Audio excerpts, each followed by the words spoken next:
Hi everyone, and welcome to another Division build video.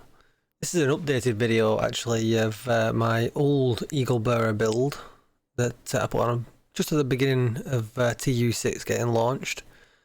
I've changed things around a little bit now because we've got a few of the newer talents in here. We've got a perfect version of concussion in here. I did originally have a perfect version, this one, in. But unfortunately it takes away some damage compared to this chest because this chest is just so good, but I'll get to that in a minute. So essentially what I've tried to do with this build is make it an all-round build for any kind of PvE content in the game, and by saying that, it doesn't specialise in anything particular. It doesn't specialise in headshots. I suppose you could say it does specialise in crit chance because I'm pretty much at crit chance cap. But really, I pushed the weapon damage as high as I possibly could. And this actually could be 30k, I believe, due to my mods not being so good. And a few rolls on the chest and the backpack not being as good as they could be. That I believe we could get back up to kind of TU5 standards of Eagle Bearer damage and have it back at 30k, which considering the Eagle Bearer to that nerf in TU6, getting back to 30k I think is a significant stat not to be overlooked. So here we are. So there's a lot of standard stuff in here I think that people run, so I'll run over that stuff pretty quickly. On the pistol, I'm running in rhythm to get my skills back, mainly because I want to have the defender drawn up as much as possible. The vector is just to have a different weapon. This one's pretty well rolled, but I wanted overlap for some extra Eagle Bearer stability. Obviously that's the Eagle Bearer, everyone should know about that by now. Only drops in the raid. If you need raid help, do come and check me out over on Twitch. This mask I could, so this mask could be a little bit different. So the damage to elites can be better than this. I think 57% is now our maximum roll. But I would take crit chance here. I would instead of the health. Pardon me. And I'll explain why a little bit later on in the video. Chest piece. So 15% weapon damage is a must for this build. Some headshot damage, which is nice, and a good chunk of critical hit chance. I believe that can be doubled though, could be like 24%. So if you could get a really well rolled Fenris chest with a high critical hit chance, then that would be a winning combination. Berserk, obviously that's the talent, the go-to talent for all assault rifle builds. And then hard hitting, this could be vital depending on what you've got in your backpack. I'm not going to take much time going over mods because basically anyone's going to put as much assault rifle damage as you can in all of these locations. Like I said, mine 7% I think is the max you can get.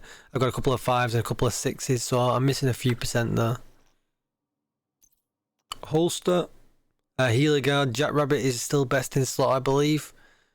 This is where I actually have 59% weapon critical hit chance. This could be 16, so there's my 1%. I've just not got a holster I can roll onto it yet.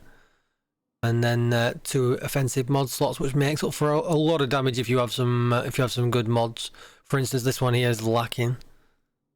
And then some health to boot. If you're lucky enough to get one of these with higher health, then even better. DNH backpack. Again, this could do with some improvement. Probably my most needed improved piece. Crit hit chance is exactly what I wanted here, and weapon damage I wanted here, but I wanted spark and vital because I've got hard hitting on my chest, so either way around for them 2 talents. I would have taken a 3 red version of this as well, depending on if I had health on my mask or not. So ideally I want my health to be above 60k and my armor as close to, I guess, 200k as possible. So depending on what you do with the mask, also depends on what you do with this slot here. But yeah, self-adjusting, that's not what I wanted on here at all. It's a little bit unlucky because obviously if that's a red, that could be That could be vital, and I could have some crit hit damage in here as well. So yeah, definitely some room for improvement there, and a red mod slot for extra damage as well. That's what's good about the DNH backpack, by the way. I have a really good Wyvern backpack here. Look at this one, which I rolled with for quite a long time. So ideal stats. You know, I wish I could put them onto that DNH, Spark and Vital, but it had a util mod slot, which was actually no use to me whatsoever. Alps climbing gloves. Again, this could be 13% now, so this is lacking a couple of percent.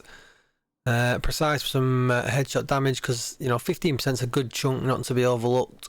And we're using the Eagle Bearer, so we should be aiming for the head.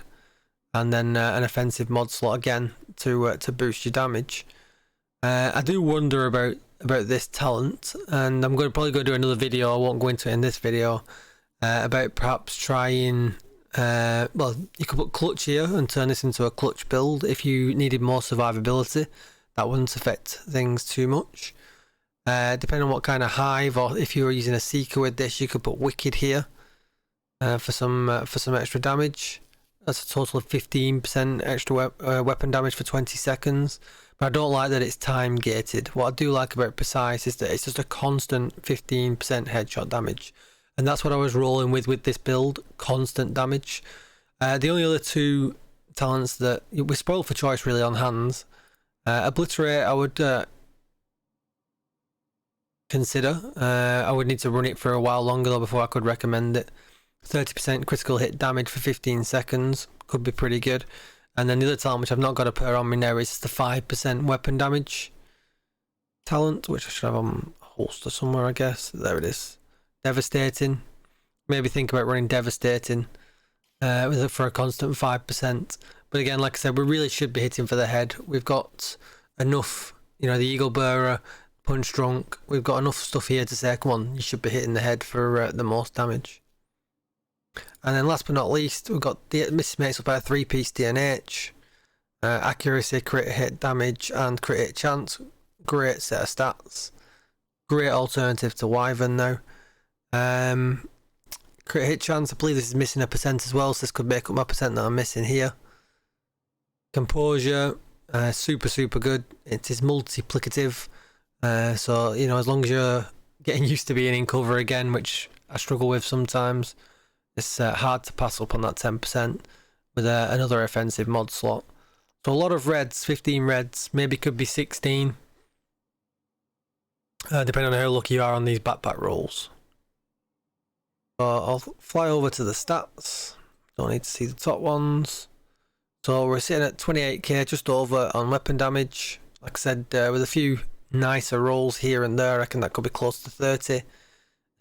We're 1% off critical hit chance cap, but we have got 50% critical hit damage, which is what makes me wonder if Obliterate could be worth running. We've got a good chunk of headshot damage. If we took away precise from the gloves, we would add, you know, 5% down here, but we would take away 15% up here. So maybe worth considering, depending on how good you are hitting the headshots. And that's about it. Damage to elites could be in the 80s if my mask was, you know, up to 7% better. We've got 61% assault rifle bonus, and we've got 31.5% all weapon damage. So this is on a heroic range that I've got it set on outside now, because what I find as well with a lot of other YouTube videos, no one shows you what they've got the range set at, so it's hard for you to benchmark. The range DPS is, you know, fake DPS. There is no situation where an enemy is going to, you know, sit still and let you hit him. And you can obviously cater it to your needs to show off DPS. But in saying all of that, I'm not going to do your standard test. But what I will show you is in a perfect scenario where I'm hitting heads. Get over there. Let's get into cover. I always forgot about that as well. So I'm hitting for 205 and 163 per bullet to the head. 220.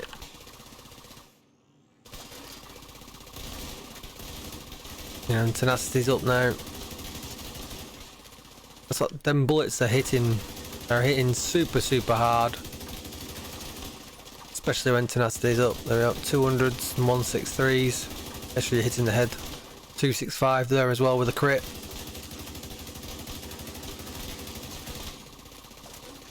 And that's what it's all about. That is what I believe it is all about. So, you know, I run the raid every day helping people. And for me, consistent, hard-hitting damage is what it's all about. I do believe this is currently, you know, for the Eagle Bearer anyway, best in slot. You could run it a few different ways actually. You could change the DNH over to Wyvern, depending on if you've got some good rolled Wyvern pieces. But in doing that, you would lose perfect concussion. So that's always an option to think about. Or you could roll with a really good rolled Wyvern chest. And do Wyvern backpack, Wyvern knee pads, but then do a Fenris mask, and probably achieve very similar results. So let me know what you think, guys. One thing I didn't do actually at that point was what I've found is with the Eagle Bearer, you know, even on PC, getting perfect concussion to actually proc well and get the most out of your hitting the headshot with the Eagle Bearer, especially at a distance, isn't too great. I mean, it's a lot of wobble you can see there. Kind of giving him a haircut. I did hit the headshot that time. Oh, why have I just done that? So much for double tapping. Great content, Darren. Great content. So I'll reset that. But then watch how much more stable it is. Not massively, but I'm not quite giving him as much of a haircut.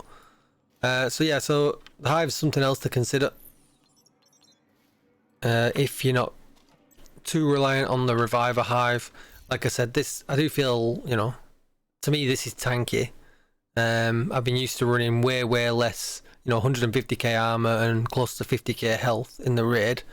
So this is something over the last few days I've been trying out, and it's been working pretty well. I've been liking it. Plus as well, you're benefiting other players around you, which is nice.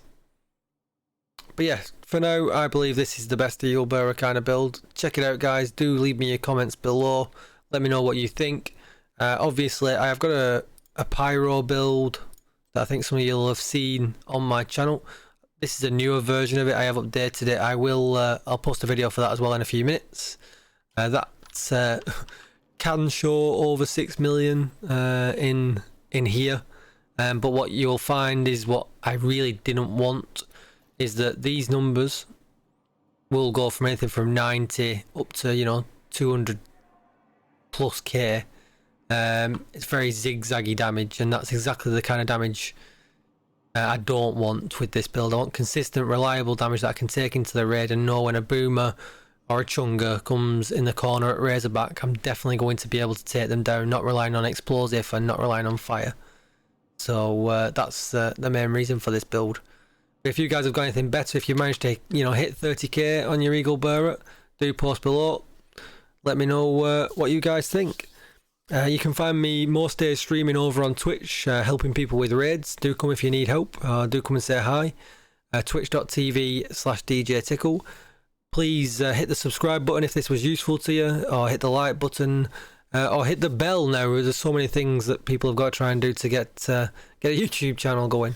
But thanks for watching, guys, and I'll see you in the next one. Bye bye.